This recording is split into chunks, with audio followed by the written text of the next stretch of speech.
Hi, I'm Jason with ExpertVillage.com. We're making a drawer handle out of bone. We've marked center for the center hole on each side of the bone.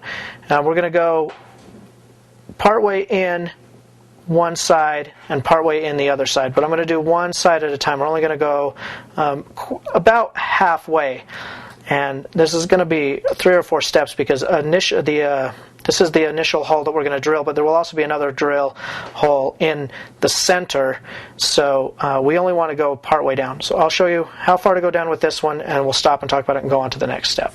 So use your Dremel on low speed.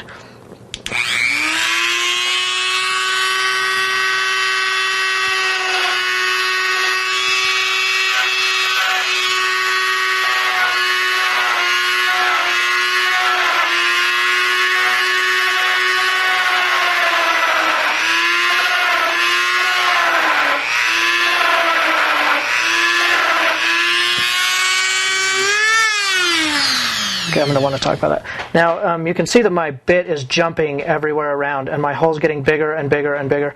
That's why I said we're only going to go part way in, and there's going to be 2 initial holes. It's fine that it jumps around because we actually want one bigger than that to begin with. To start a hole, take the edge of the Dremel and go in right about the center where you want the hole.